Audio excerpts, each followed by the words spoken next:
이 세상에는 옥중에서 보낸 편지들이 아주 많습니다.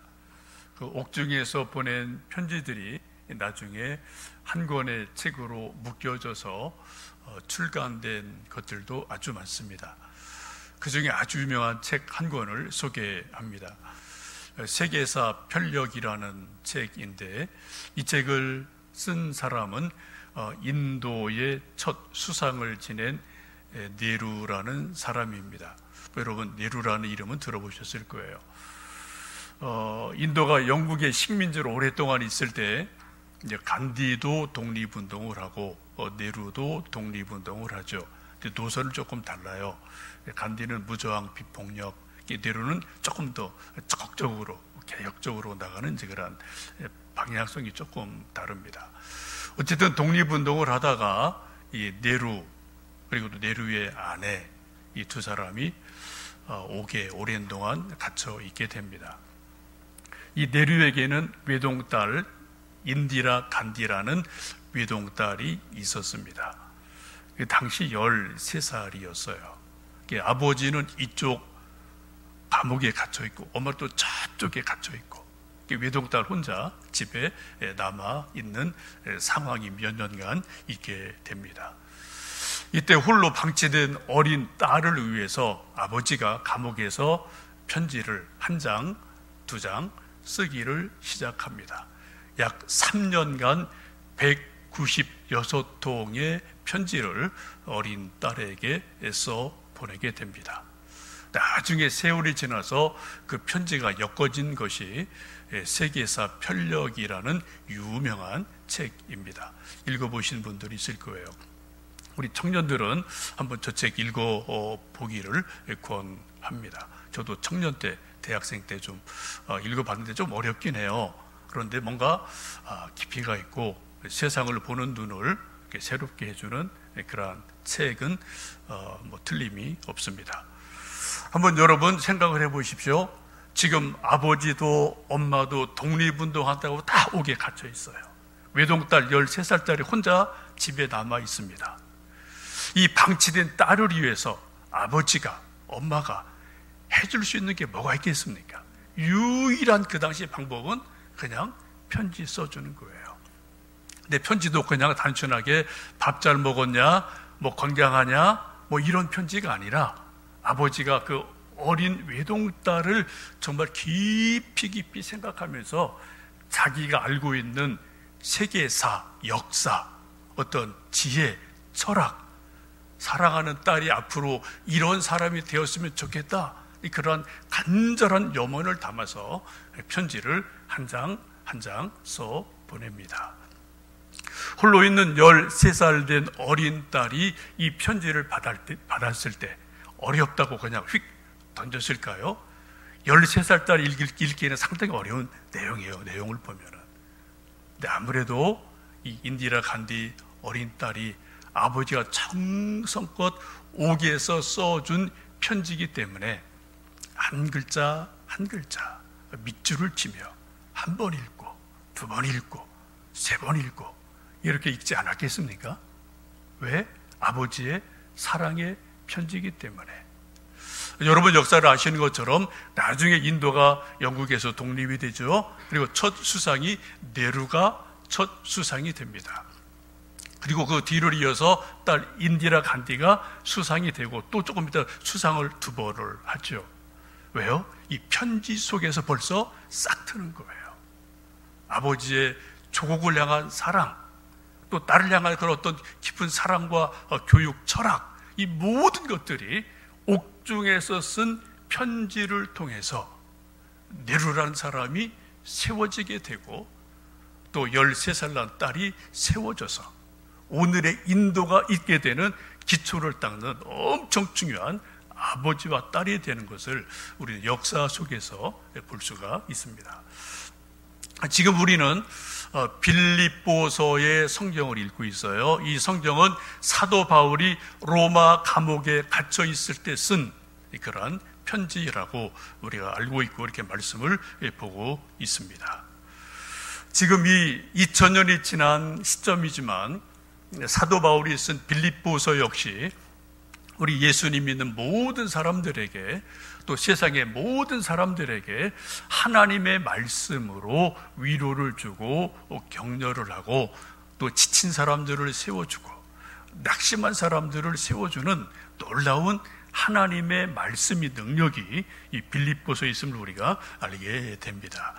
오늘 함께 읽으신 12절에서 18절 말씀은 복음의 역설 혹은 고난의 선교적 의미, 이런 내용으로 전체 내용을 보시면 좋겠습니다. 우리 한번 18절 말씀 다시 한번 읽어보실까요? 그러면 무엇이냐? 거칠애로 하나 참으로 하나 무슨 방도로 하든지 전파되는 것은 그리스도니 이로써 나는 기뻐하고 또한 기뻐하리라. 지금 사도 바울은 옥에 갇혀 있습니다. 엄청 고난이 있고 불편함이 있겠죠. 근데 오늘 말씀을 보시면 나는 기뻐하고 또한 기뻐하노라. 두 번이나 연거쳐서 나는 비록 옥중에 있지만, 내가 고난 중에 있지만 나는 기쁘고 기쁘다. 너희를 생각할 때마다 기쁘고 기쁘다. 그런 말씀을 두 번이나 연거포하고 있습니다. 이 말씀을 보면 지금 사도 바울이 그냥 빌립보 교회 교인들 안심시키려고, 그냥 듣기 좋게 하려고, 나 힘드는데 괜찮아, 나 그냥 기뻐, 이런 척하는 게 아니라는 겁니다. 정말 마음 중심에서 나는 옥에 있지만 나는 기뻐하고 기뻐한다 라고 기쁨을 표현하고 있습니다. 오늘 성경 말씀 보시면 사도 바울이 옥에 갇혀 있음을 나타내는 여러 말씀들을 볼 수 있습니다. 12절 보시면 내가 당한 일, 13절, 14절, 17절에 계속 반복되는 단어가 나의 매임이, 나의 매임이, 나의 매임이, 이런 말씀이 계속 반복이 되고 있죠. 지금 바울이 옥에 매여 있다라는 것을 직접적으로 언급을 하고 있습니다. 옥에 매여 있다, 줄에 매여 있든 수갑에 매여 있든 그렇게 매여 있다는 거죠.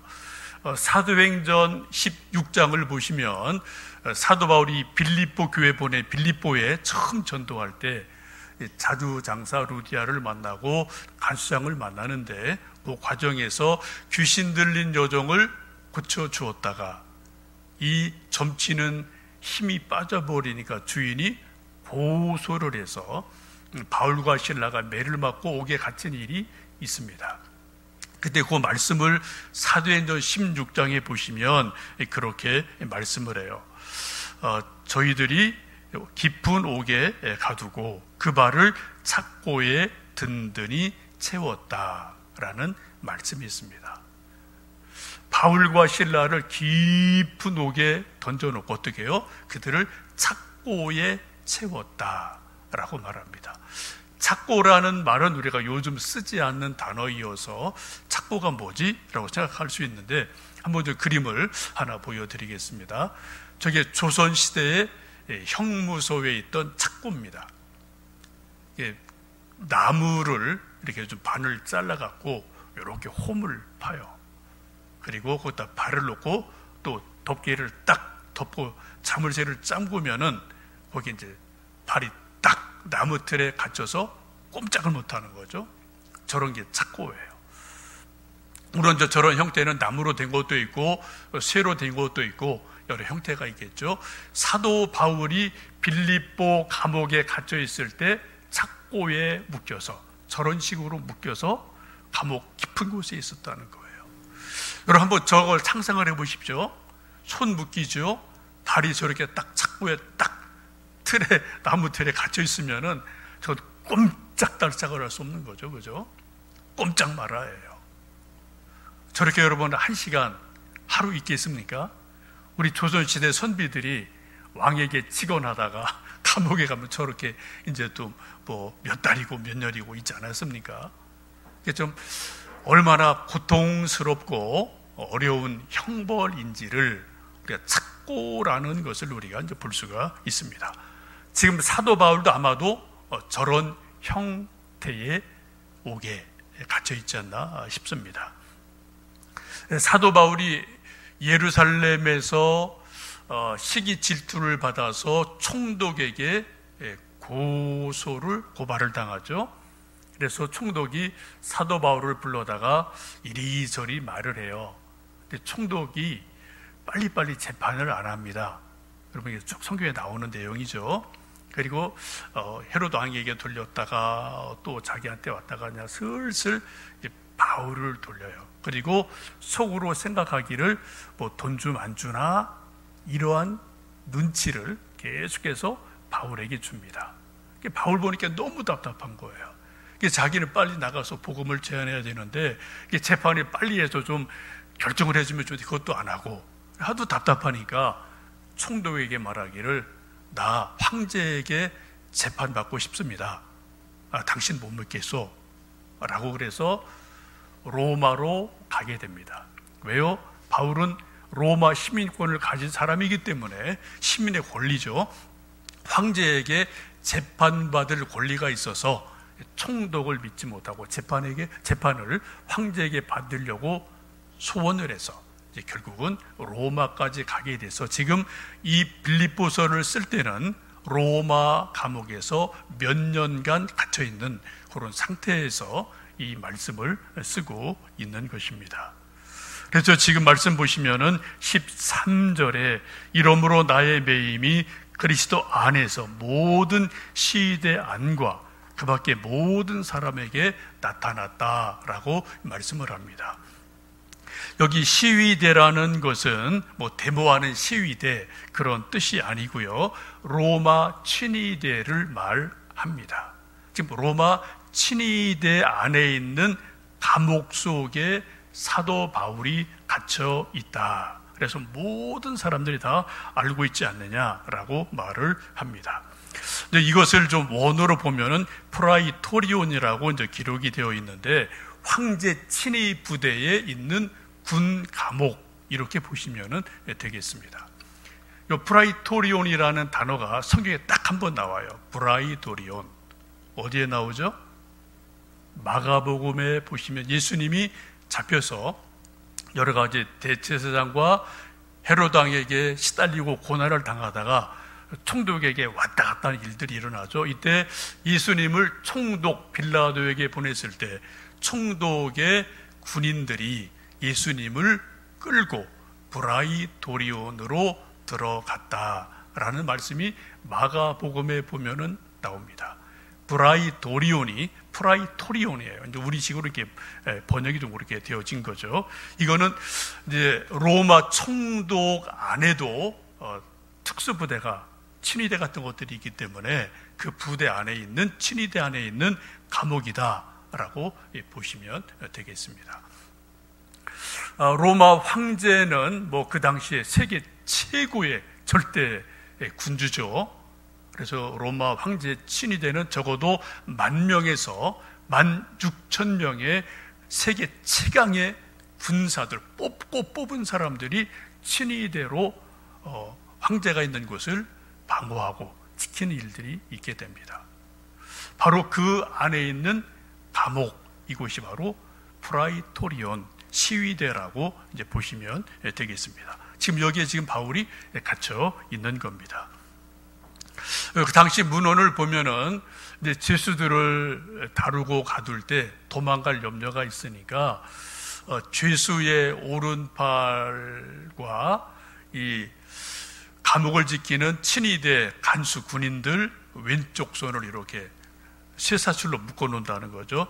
요즘 말로 수갑을 같이 한 손 한 손 채워 놓는 거예요. 꼼짝 못하게 감시를 하게 됩니다. 한 4시간 정도 하고 또 교대를 하고 이렇게 해서 24시간 이 죄수들은 아주 철저하게 친위대 군사들이 직접 감독하고 또 관리하는 그러한 일들이 일어나게 됩니다.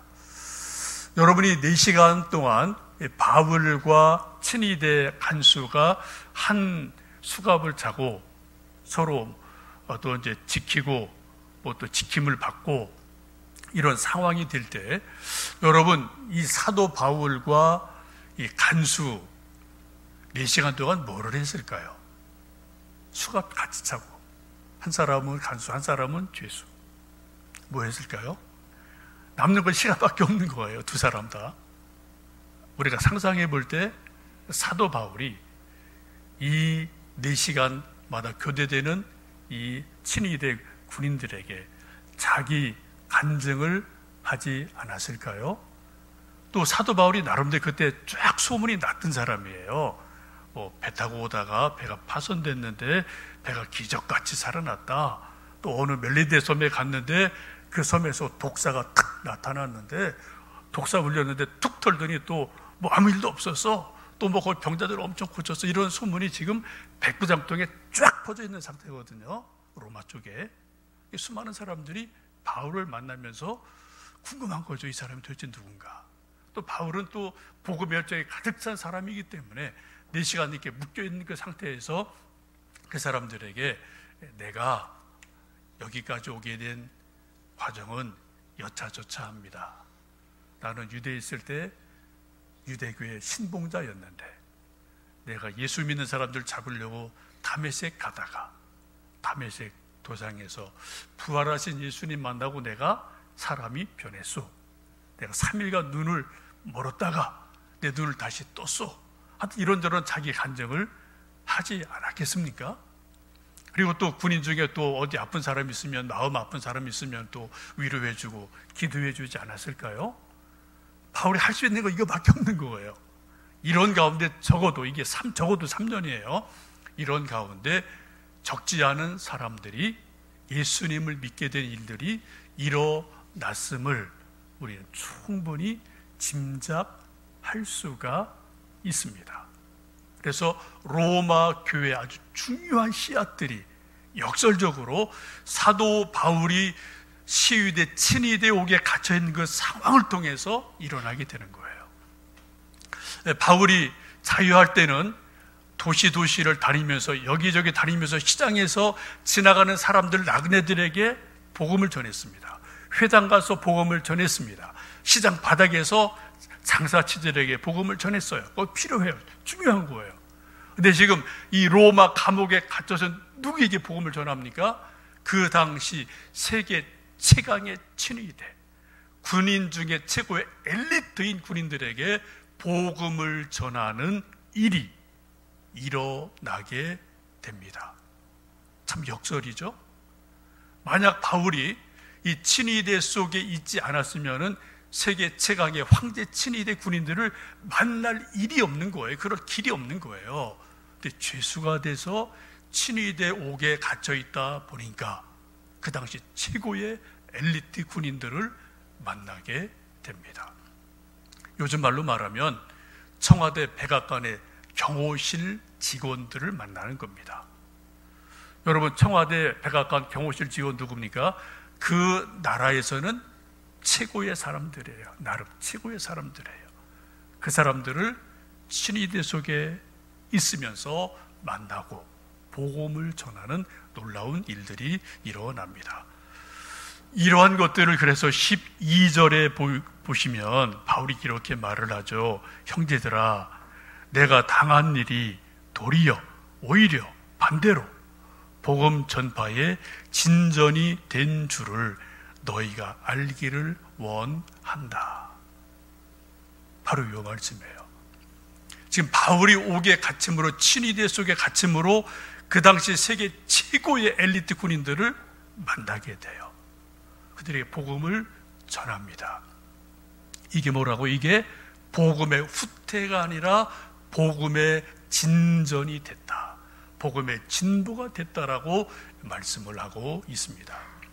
여기 진전이라는 단어는 진보라는 단어이기도 한데 헬라어로 프로코페라고 합니다.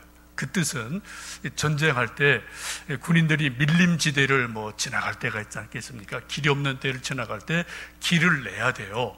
그럼 옛날에는 도끼를 가지고 밀림에 있는 나무들을 다 찍어내야 돼요. 하나씩 찍어서 길을 만들고, 길을 만들어서 말이 가게 하고 수레가 가게 하는 일을 해야만 됩니다. 바로 그 뜻이에요. 진보, 진전이라는 뜻은 나무, 거추장스러운 나무 하나를 도끼로 찍어내고 또 찍어내서 길을 만들어서 한 걸음 한 걸음 앞으로 나아간다. 이게 바로 진전, 진보라는 단어입니다. 이런 일이 지금 바울에게 있었다는 거예요. 여러분, 지금 우리가 21세기를 사는데 지금도 진보하기가 쉽지가 않습니다. 우리 한 사람이 진보하려면은, 진보적이 되려면은 자기 생각 속에 있는 고정관념, 가치관, 자기 경험, 조그만 지식, 이거 찍어내지 않으면 누구도 한 걸음도 앞으로 못 나가요.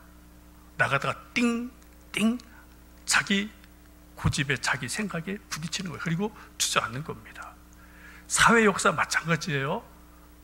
우리도 지금 진보한다고 말하는데 지금 못 나가고 있잖아요. 사실 보면, 그죠? 껍데기는 나가는데 못 나가요. 왜? 자기들 딱 가치관에 딱 부딪혀서 이게 안 나가지는 거예요. 이게 안 나가지는 거예요. 그리고 진보라는 게 여러분 말처럼 쉬운 게 아닙니다. 개인의 진보도 어렵고 역사의 진보는 더더군다나 힘든 거예요. 복음의 진보도 힘든 겁니다. 지금 사도 바울은 자기가 옥에 갇혀 있지만 지금 도끼로 나무를 하나씩 찍어내고 길을 만들어내고, 그리고 내가 복음의 친절로 해서 한 걸음씩 나간다라고 지금 역설을 하면서 이러한 일들이 일어난 것을 알아주기를 바란다라고 지금 이야기를 하고 있습니다. 참 이게 이제 역설인 거죠. 겉으로 볼 때는 옥에 갇혔습니다. 고난입니다. 일이 안 풀리는 거예요. 그런데 영적으로 보니까, 하나님의 눈으로 보니까 이게 또 다른 하나님의 엄청난 일이 그 속에서 일어나고 있음을 보게 됩니다. 지금 우리 온 세계가 이제 코로나 때문에 지금 뭐 쩔쩔쩔 매고 있는데 이것도 우리가 다 해석할 수는 없어요. 그러나 분명한 것은 역사는 늘 뭐 진보가 이쪽으로 가든 저쪽으로 가든 늘 하나님의 역사를 끌어가시는 분이고, 그 시대나 사건이나 환경을 통해서도 진보하게 하시는 분이기 때문에 지금 우리가 모르지만 지금 세상 어떤 한 구석에서는 엄청난 진전이 일어나고 있어요. 여러분 아시는 것처럼 제약 개통, 인터넷 개통, 이건 뭐 지금 폭발적으로 지금 진보가 되고 있습니다. 그렇지 않은 대부분의 부분에서는 지금 후퇴가 되고 있죠. 그죠? 앞으로 나갈 수가 없어요. 그러나 한쪽에서는 엄청난 진전이 일어난다. 뭐 역사가 다 그런 것 아니겠습니까? 우리 개인도 역시 마찬가지일 거예요. 고난을 당하고 어려움을 당할 때 이것이 스탑이 되고, 아이고 내가 지금 앞으로 못 나가는구나 라는 답답함이 있는데, 그러나 하나님 안에서 우리가 믿음을 가지고 기도하고 말씀을 우리가 묵상한다면 이쪽이 막히면 어디 가요? 저쪽이 뚫릴 때가 분명히 있거든요. 이게 우리가 그래서 또 하루하루를 살아가지 않겠습니까?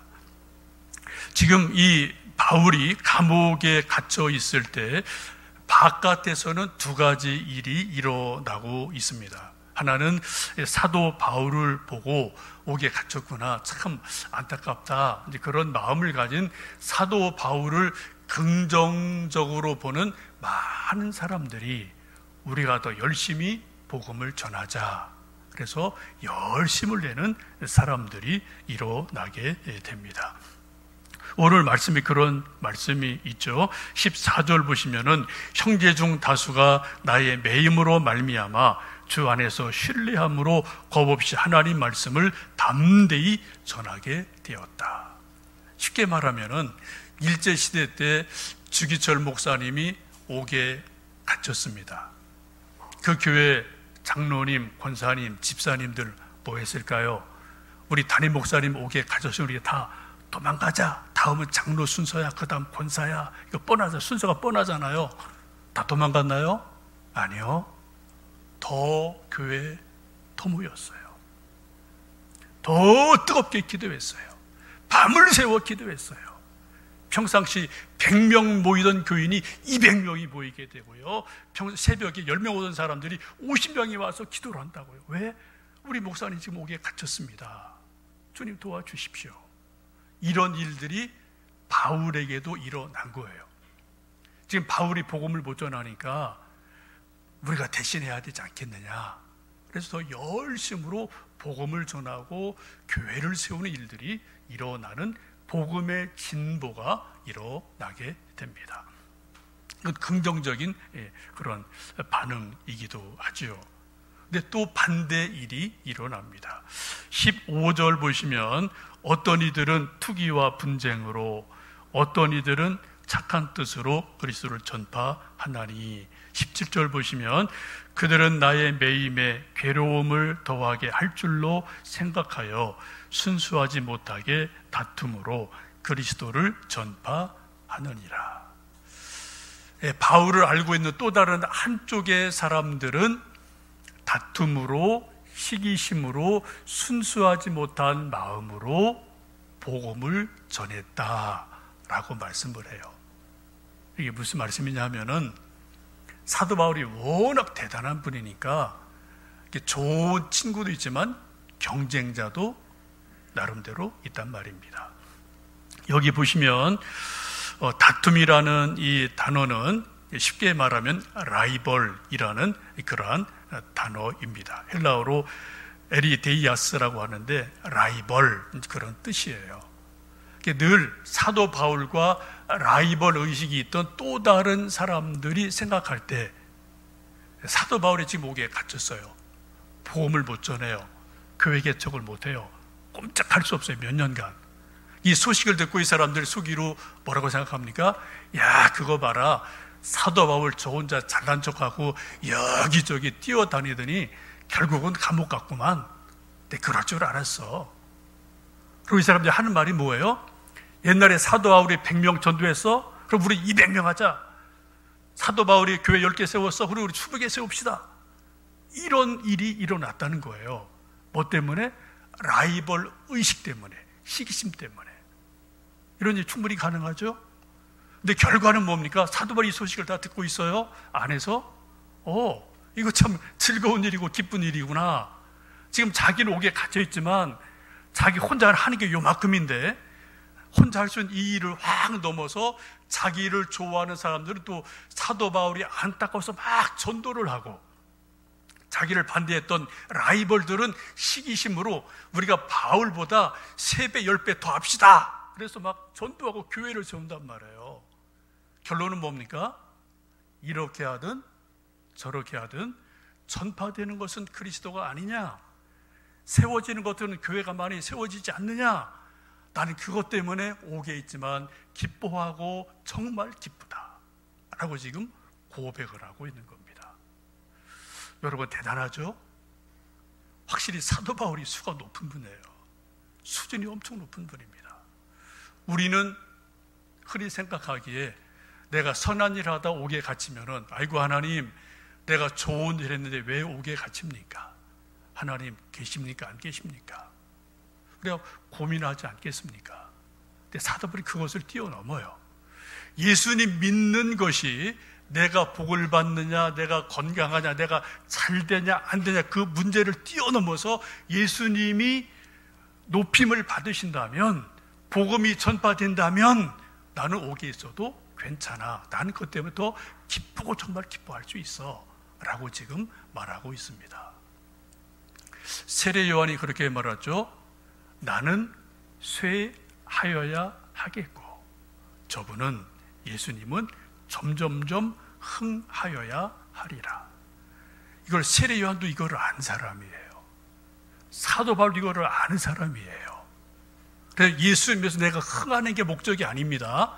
우리가 바라는 거 다 사실 저나 여러분 뭐 그런 기도를 우리 많이 하죠. 그건 좋은 거예요. 하나님의 복이에요. 그러나 때로는 예수님 때문에 내가 쇠할지라도 예수님이 영광이 된다면 그 일은 나에게 기쁨이 되겠다라는 것이 바울의 고백이고 지금 빌립보서의 내용임을 볼 수 있습니다. 여러분, 우리 모두는 지금 넌 할 것 없이 어려운 시대를 살아갑니다. 다 막히고 쇠하고 옥에 우리가 갇히지 않았지만 옥에 갇힌 것처럼 답답하고 이러한 시대를 우리는 모두 다 살고 있습니다. 그러나 그럼에도 불구하고 하나님은 하나님의 방법으로 뭔가 일하시는 분을 우리는 알기 때문에 나는 쇠할지라도 복음은 흥하면 좋겠다. 또 나를 통해서 우리 자식들이나 우리 친구들이나 누군가 예수님 믿는 사람이 되었으면 좋겠다. 이런 것들이 우리의 바람이지 않겠습니까? 나는 쇠하고 예수님은 흥하는 놀라운 은혜가 우리에게 있기를 주님의 이름으로 축복합니다.